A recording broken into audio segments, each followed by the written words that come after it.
Ladies and gentlemen, Your Excellency, thank you for inviting me to come and talk about conservatism.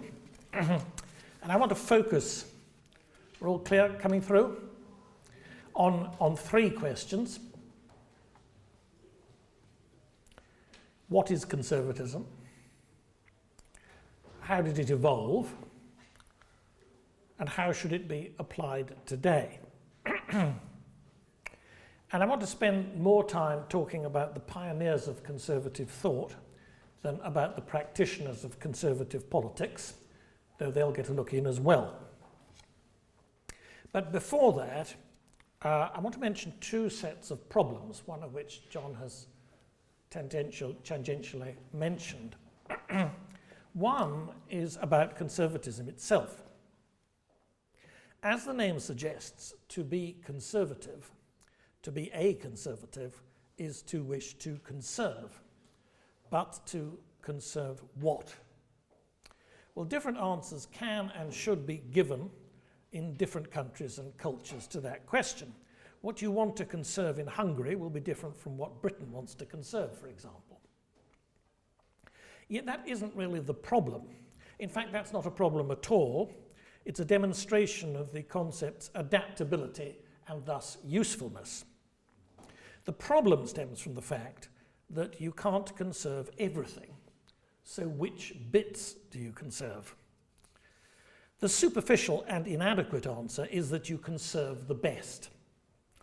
But how do you judge what's best? By what criteria? Certainly ones which are external to conservatism. And often it turns out ideologies hostile to conservatism. Well, another way out of this little conundrum is to suggest that conservatism amounts to an approach to managing change. But this management always involves, again, a choice of what not to change. So you're back at the same problem. Moreover, as I shall argue, a lot of changes, above all economic changes, cannot be managed in the sense of planned. And they're best left, even from a conservative viewpoint, to manage themselves through the market. But don't despair, I shall suggest some answers to all this. And the second problem is rather different and rather simpler. And that is that it's really not very clear whether there are any conservative governments in the world today. Certainly there aren't many. Obviously the United Kingdom, at least in name, has a conservative government, and certainly, in fact, with a capital C. But the relationship between the British Conservative Party and any consistent set of ideas that you could summarise as conservatism, or indeed any consistent set of ideas, has, over most of the years of its existence, and despite frequent political triumphs, been loose, to put it politely. And it is the same today. David Cameron, whom I first employed, is intelligent, talented, and presentable. And these are advantages. But he has no discernible political principles. This is not particularly unusual nowadays. It's not necessarily culpable if you think government more or less takes care of itself and the politicians jostle for the perks. But it is clearly not a healthy state of affairs if you think that a set of ideas is necessary in political life. Also, relying exclusively on image making rather than substance leads you into trouble. And political agility isn't always a sufficient answer. The present Conservative Party, under the influence of the so-called modernising faction, set out to, in their words, detoxify the conservative brand, a large part of which involved distancing itself from Margaret Thatcher's legacy. The party was no longer to be nasty, but rather compassionate. Now this, I'm afraid, was a bad idea. And as Richard Weaver notes, ideas have consequences. And it is true also that bad ideas have bad consequences. So David Cameron and the Chancellor of the Exchequer, Osborne, have been until recently, engaged in trying to show how they cared for the poor and had, by contrast, little regard for market principles by adopting the policy of the so-called living wage, which is a higher minimum wage, when all of a sudden they were confronted by the resignation of the Social Services Secretary, Ian Duncan Smith, who accused them publicly of sacrificing the interests of the poor and the disabled for the rich. Well, similarly, we've just had the revelations about tax havens involving David Cameron's family's very considerable wealth. Now, most conservatives would say, I would say, that only a fool pays more tax than he needs to. Many would even argue, and I would argue, that we do society a service by depriving government of tax revenues that they will almost certainly misspend. But when, like David Cameron, you've been parading your conscience on the world stage on this very issue, I'm afraid it is a huge embarrassment. And as regards the shortcomings of reliance on mere political agility, well, the classic case of that is today's EU referendum pledge, which now haunts the Prime Minister. This referendum is the result of a fit of panic before the last general election. A decision was then taken to stem the rise of the United Kingdom Independence Party by promising the referendum. And it may indeed have worked in that regard, but it worked at an enormous cost. David Cameron has been forced to argue that in his negotiations he has secured a completely new separate status for the United Kingdom. This proposition, as the opinion polls show, almost nobody believes.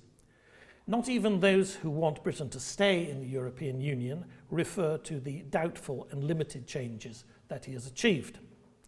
But Cameron now finds himself arguing that getting out of the European Union, which he was in theory prepared to envisage in the negotiations just a short while ago, would lead to economic meltdown, the collapse of the country's public services, grave damage to its security, and a weakening of our defence.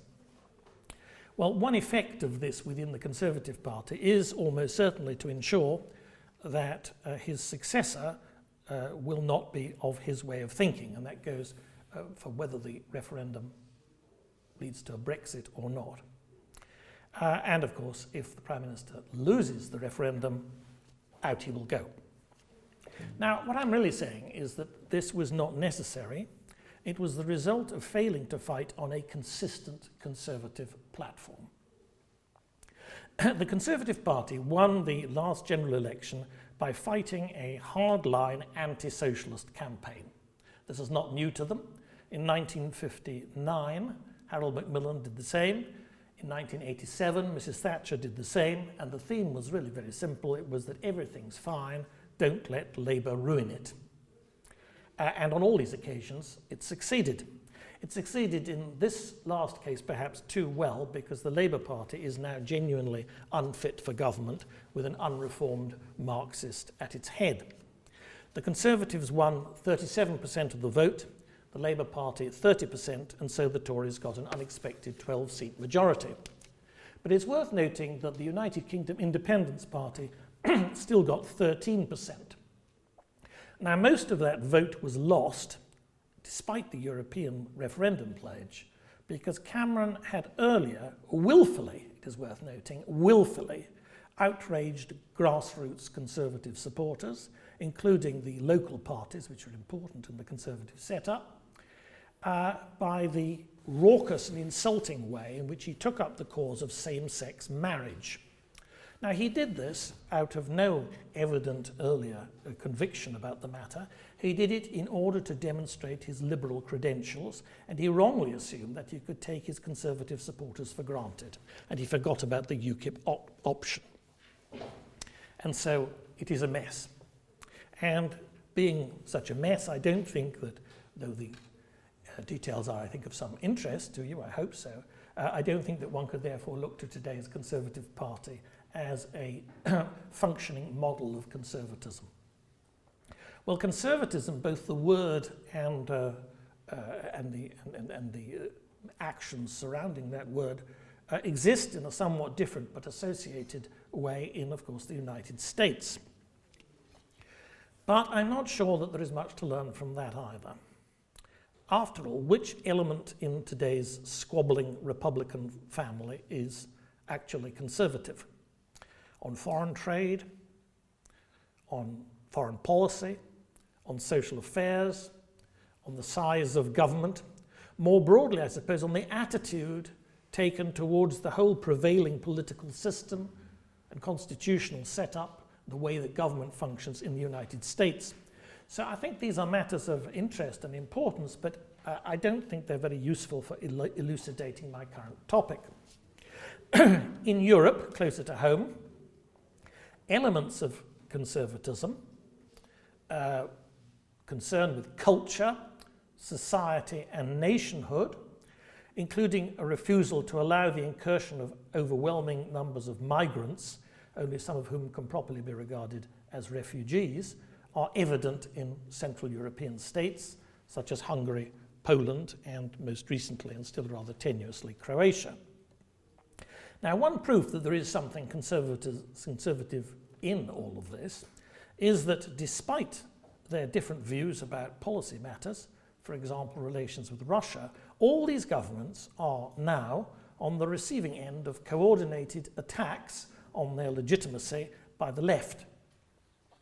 Left-wing groups, subsidized often from outside the states in question, but sometimes even from inside and by taxpayers, as in Croatia, have been waging a kind of rolling putsch, using international fora against governments where they and their friends are no longer in power. Yet I'm afraid I'd still hesitate to say whether those governments were entirely conservative in the sense that I'll be arguing for. In particular, and although, as John has said, and I agree, conservatism should fit the conditions of the society from which it emerges, the arguments for the free market seem to have been going by default. Well, anyway, let's now turn from the contingent to what at least I hope should be the certain, or at least what conservatives regard as certain, namely the universal truth of the existence of something called human nature.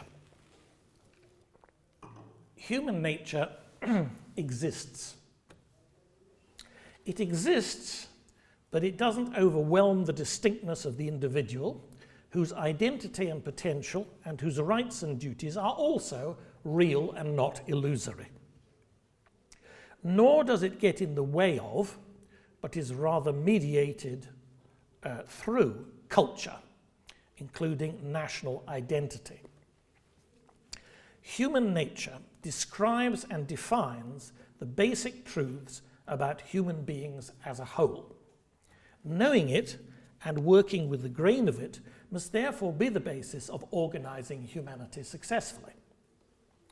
Human beings want certain things in order to be happy.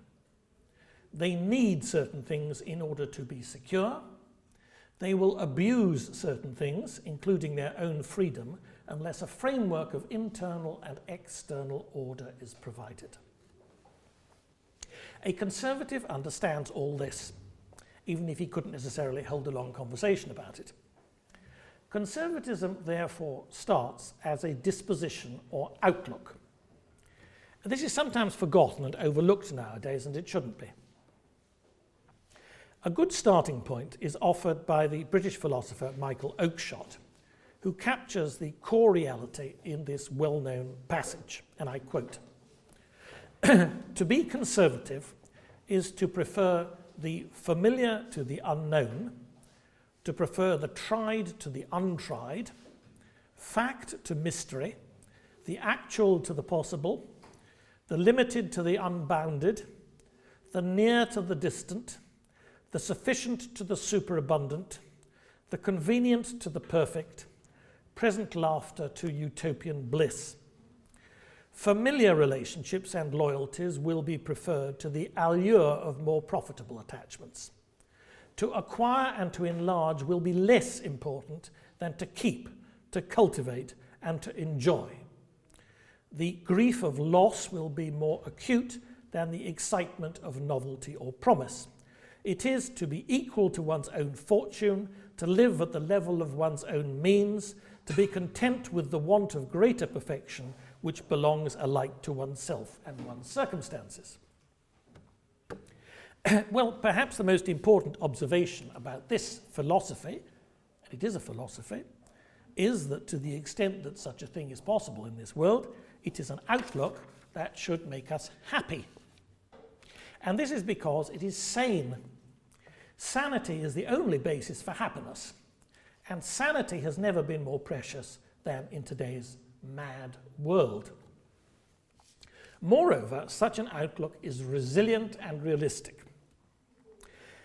It hardly needs emphasizing that conservatism, thus understood, isn't in itself a political program.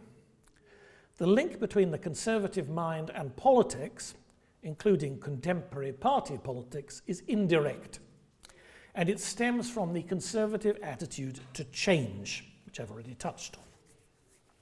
Now this, though, is something about which a good many misleading assertions have been made and can still be heard. It is, of course, much easier to gain a sympathetic hearing if we describe ourselves as open-minded about the future. But by definition, a conservative is not open-minded. It may on occasion be true that conservatives are best at dealing with change. Conservatives are usually less ideologically hidebound and often unsympathetic nowadays to institutions needing reform, like the welfare state, since so many of those institutions are socialist handwork. Conservatives are also temperamentally realistic. Their opponents would say ruthless about power. They are skeptical. Their enemies would say cynical. But either way, this leads to clear thinking. The great Lord Salisbury, Britain's longest-serving Prime Minister, noted, and he was in fact speaking about policy towards the Ottoman Empire, the so-called Eastern question, but the point can be applied to almost anything else. He said this: "The commonest error in politics is sticking to the carcass of dead policies. When a mast falls overboard, you do not try to save a rope here and a spar there in memory of former utility. You cut away that hamper altogether. And it should be the same with policy, but it is not. We cling to the shred of an old policy after it has been torn to pieces, and to the shadow of the shred after the rag itself has been torn away." But you know, after all that's said, the truth about the attitude that a conservative has and must have, if he's a conservative at all, towards change is one of profound suspicion, and we don't need to apologize for that. Change seems dangerous to the conservative for two reasons. First, it's largely unpredictable, and the greater the change, the less the predictability. Secondly, such change is, by definition, out of one's control. The propensity to welcome change is, of course, widely thought to be a mark of high intelligence, and this view has naturally been encouraged by many left-wing intellectuals over the years. But it is really the unmistakable indication of a lack of common sense. There are very few occasions in our lives when we can be sure that change will turn out for the best. For the vast majority of the population, for the vast majority of the time, there is a great deal to be lost by change. Life, liberty, property, security, prospects, family, friends, and so many more good things which nearly everyone accumulates in some measure. Indeed, the fact of accumulation in itself provides a large enough argument against change. What we possess, and so what we might lose, is to an ever-increasing extent during our lives the fruit of what has happened to us over the years. At every moment we have evidence of this. Old people have more evidence than young people. That's why what seems to the young the timidity of age is to a great extent nothing more than a proper appreciation of reality. Above all, change is disorientating. Outside storms create inner waves. Change is probably most dangerous and undesirable when it affects our way of looking at ourselves, individually or collectively, as people and as nations and as cultures. We get a taste for it. We start actually doing what we're always being urged to do nowadays, but what thankfully very few actually manage. We start to believe that there is nothing we cannot be. We imagine ourselves as this or that sort of person. On occasion nowadays, we even imagine ourselves as this or that sex. We lose sight of what has made us happy, or at least fairly content. We fantasize about all that could make the newly reconstructed self entirely fulfilled in future.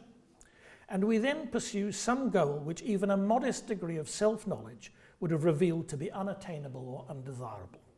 Now, this is the classic stuff of individual and collective nervous breakdown.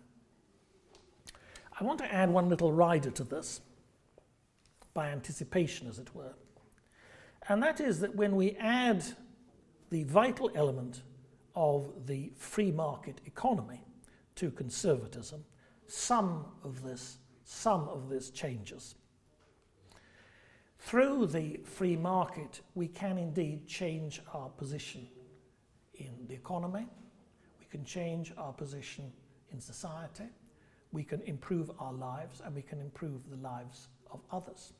But what we will never do, whether it is through the free economy or any other means, is we will never become other people. But anyway, let's get off the psychiatrist's couch and step into the world where the really mad people usually are to be found, namely politics. Well, before the word conservatism came the word conservative, or more precisely, from the early 20th century, conservateur, in France, becoming conservator, and then conservative in Britain, adopted as its name by the Conservative Party under Robert Peel in the 1830s and 40s. Conservateur, conservative, means an opponent of revolution, specifically at the time the French Revolution. It's linked to, but then it fell away from, the notion of the right, la droite. La droite being the area of the French assembly in which the authoritarian monarchists took their seats. Conservative and conservatism, unlike the concept of right and rightism, were quickly imbued, alongside counter-revolutionary overtones, with the liberal parliamentary British tradition from which emerged the greatest conservative, though he never used the title, Edmund Burke. Now, Edmund Burke is also the first outsider of three outsiders that I want to mention today. Outsiders who come in see more than insiders who've never been out. And this is the problem, or at least one problem, with well-born conservatives like David Cameron, among others. Burke's reputation has known many ups and downs over the years. After his death, Edmund Burke was venerated above all for having been proved right about the violent course of the French Revolution, when so many others in Britain and elsewhere were wrong in initially welcoming it. The Cold War then saw a revival of interest in him. His assault on one hostile ideology, that of the French Revolution, which he called an armed doctrine, provided a model and an inspiration for the Western struggle against Soviet communism. Burke was Irish, or Anglo-Irish, and as such, as I've said, an outsider. He knew no more about France than any other reasonably well-informed British politician. He read and wrote French, but was never taught it, and he spoke it appallingly. He spent some time in Paris and was shocked by the atheism and immorality of the French salon. He also saw and was captivated by Queen Marie Antoinette. And then came the revolution. Burke's Reflections on the Revolution in France, published in 1790, a book, not just a pamphlet, cover the case for the British political system as well as the case against the French Revolution. And they had a huge impact. They transformed this nondescript Anglo-Irish politician into a figure of national and soon indeed international importance. Burke and his supporters joined the Tory coalition with William Pitt, and this was the beginning of a realignment in politics which would prove permanent, first with a new Tory party and later, in fact, with the Conservative Party, which has whose origins we've discussed. Now, Burke's answers to the situation that he found himself can be compressed into a number of interdependent propositions. And here they are. He says, hold to the principle of inheritance in both politics and society as a means of entrenching institutions. Always defend property, for it's the basis of ordered liberty and prosperity. Nurture and respect the organic links between the practical circumstances, what he calls the little platoon, in which a man finds himself, and the greater national and international entities outside. And finally, he says, remember that man is by instinct a religious animal. Above all, Burke is important because of his warnings. He warns us against all revolutionary change, because we cannot know the ultimate consequences of it, though the dark side of human nature should make us wary of them. He also warns us against all ideologies, that is, utopian schemes for human perfection. Experiments aimed at what the British poet, or American poet, T.S. Eliot calls creating a system so perfect that nobody needs to be good. Conservatism emerges as a response to the French Revolution, but it takes its modern form as a response to communism and socialism. And Friedrich Hayek is the key figure here, and he deserves some special mention. And Hayek is certainly another outsider, a giant among the philosophers of the Anglo-Saxon brand of conservatism, who wasn't an Anglo-Saxon, and who even wrote a rather unconvincing essay saying why he wasn't a conservative at all. But anyway, whatever label he wanted to adopt, Hayek is so important because he explains to the conservatives suspicious of change, for all the reasons I've outlined, why the market economy is no threat and is indeed to be welcomed. Now, of course, economic crises are disruptive, but the market itself is a system through which continuity and cooperation are possible without coercion. And I shall repeat that. The market itself is a system through which continuity and cooperation are possible without coercion. Well, Hayek was born in Vienna at the turn of the century as a result of his work under the Austrian school economist Ludwig von Mises. He was converted from a previous mild collectivism to classical liberalism.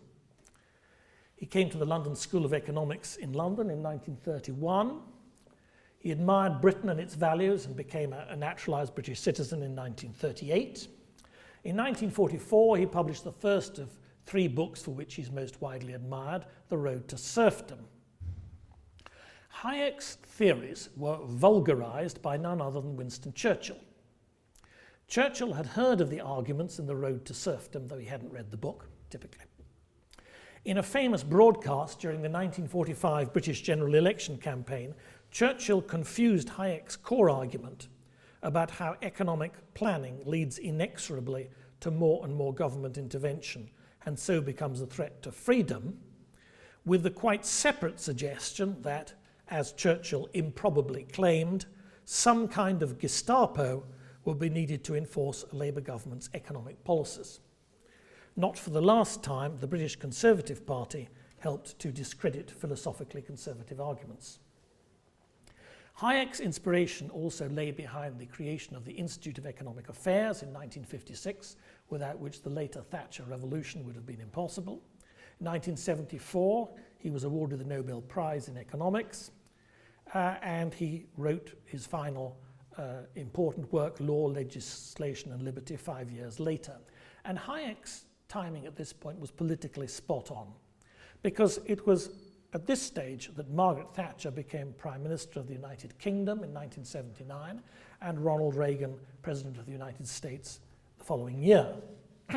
Two great admirers of Hayek were therefore at the helm of the two most significant countries in the West in the crucial decade of the Cold War. I want to say a little more about Hayek's thinking. Hayek believes that society works in ways that most of today's political activists fail to grasp. Although civilization is man-made, it is not susceptible to being remade.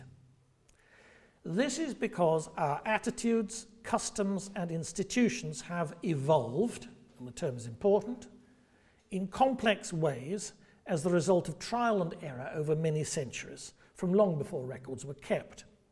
This evolutionary process is hidden, and even now we cannot gauge which particular elements made it what it is, and we certainly don't know the shape of future patterns of events still to emerge. And this is also a fundamental conservative instinct based on what is called epistemology, knowing in Rumsfeldian language what you do not know. Collectivists, planners of one sort or another, believe that they can short-circuit the market by assembling information and acting upon it to achieve, by coercion, goals which they consider desirable. But they are wrong. Even if their goals are desirable, though who can tell, they simply do not have sufficient knowledge to attain them. Useful knowledge is by its nature dispersed, and only a system in which power is also dispersed will generate well-informed decisions. Hayek also uses another important term. He talks about a spontaneous order. Now, this order arises within the extended communities of the modern world, in which, unlike in Aristotle's city-state, it is clearly impossible to know the other members, and so also impossible to know what impact our individual actions will have on them. This extended society, as he calls it, can only function satisfactorily and can only enjoy progress if it is subject to general rules within which participating individuals can apply their knowledge in decision-making. These general rules, taken together, can be summed up in the phrase of a rule of law. And here is a second direct link with conservatism. Hayek's insights also provide the basis upon which the conservative should welcome and rejoice in the operation of liberty in the economic sphere, the free market. Unlike continental right-wingers, then and since, Edmund Burke too was a strong believer in the free market and opponent of government economic intervention, like of course his friend Adam Smith. But Hayek's analysis, alongside those of Friedman and others, and all honed by a rejection of the revolutionary doctrines of socialism, bring us to the conservatism of modern times. And these are, above all, the times of conservatism's greatest success, the era of Ronald Reagan and Margaret Thatcher. Well, Mrs. Thatcher is the third of my conservative outsiders. She was the wrong sex, she was the wrong class, she had the wrong outlook, her voice was wrong, the way she behaved was wrong, at least that's what the Tory establishment thought. In fact, she was dead right for Britain. But she was certainly an odd mixture. She was a radical, but also a traditionalist. Her desire in all this radical change was to bring out the best of Britain, and she held to a traditional idea of national greatness. She thought that economics was really the reflection of moral and philosophical truths about the individual person, but she also thought that the application of these truths by generating economic growth would bring Britain back as, if not a super, at least a big and sort of semi-great power. Well, the Thatcher and Reagan years also show something else. They show that conservatism may be tough with its prescriptions, but also politically successful, at least when it's propounded by people with zeal and character.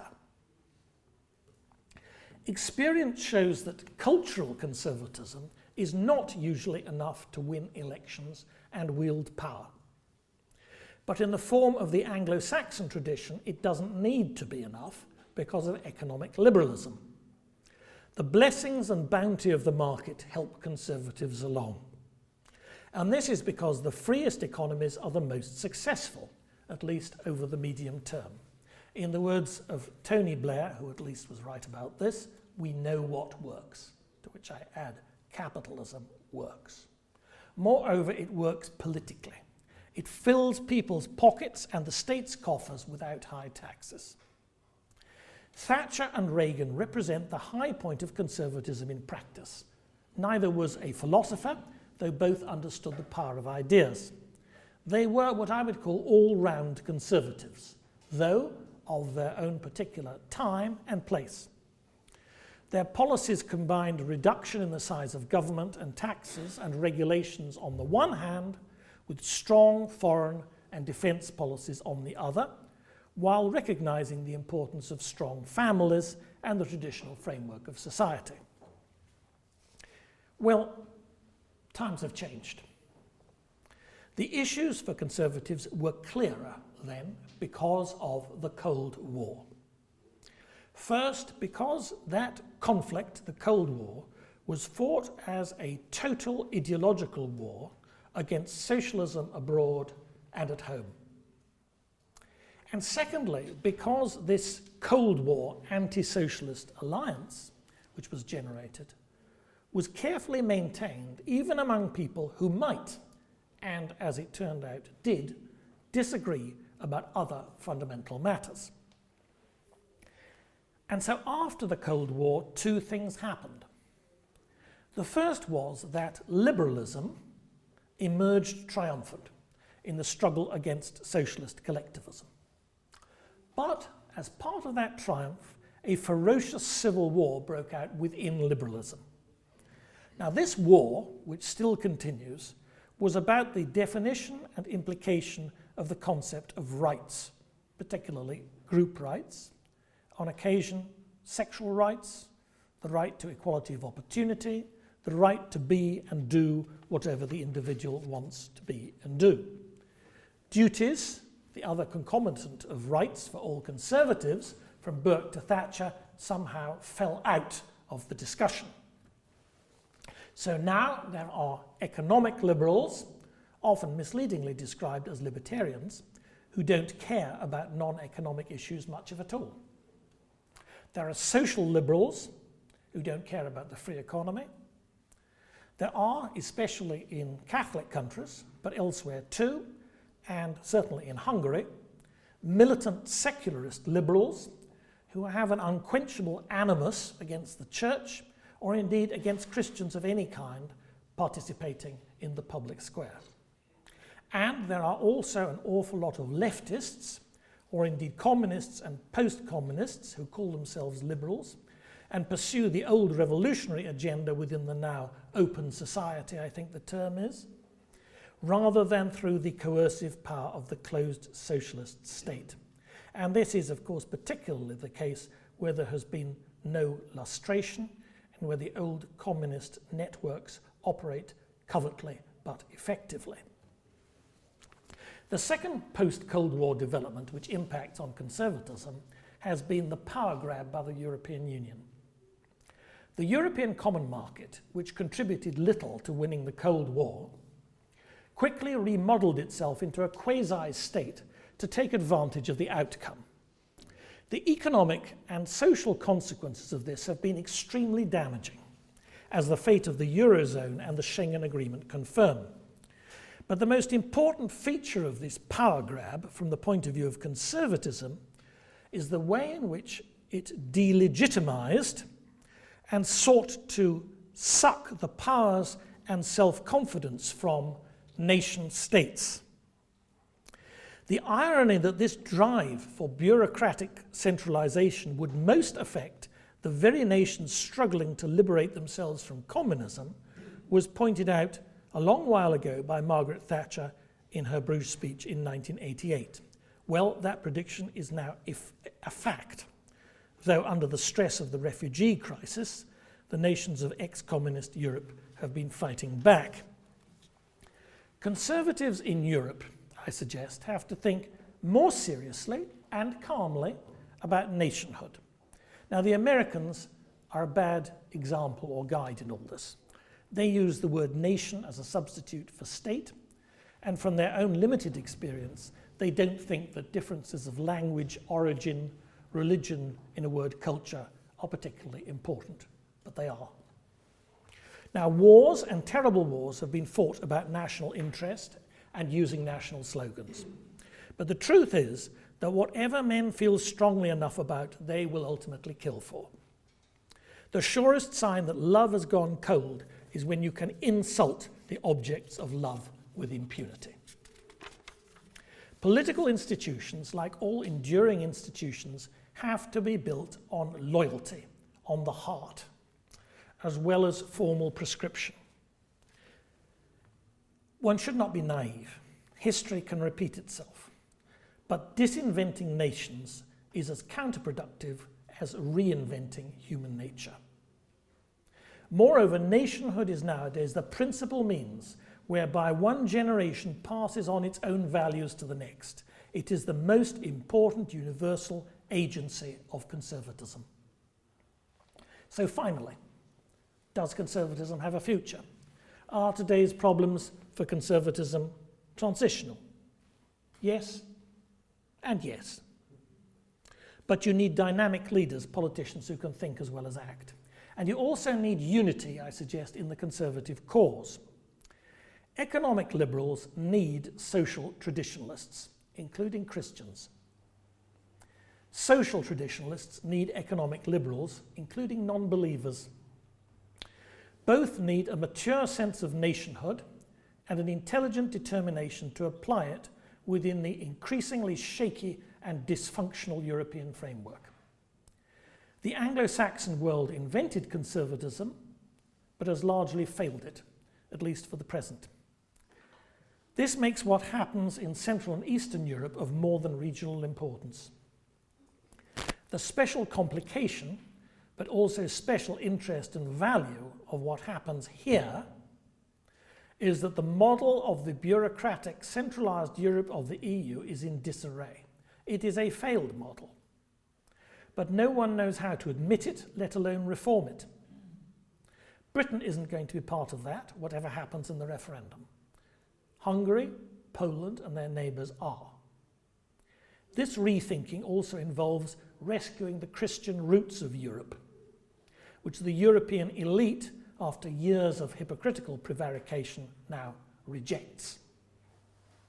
A Europe which retains Christian values, which embodies cooperative nationhood, and which relishes the benefits of the free market, would, for conservatives, be a prize beyond rubies, and currently well beyond either London or Washington. Thank you.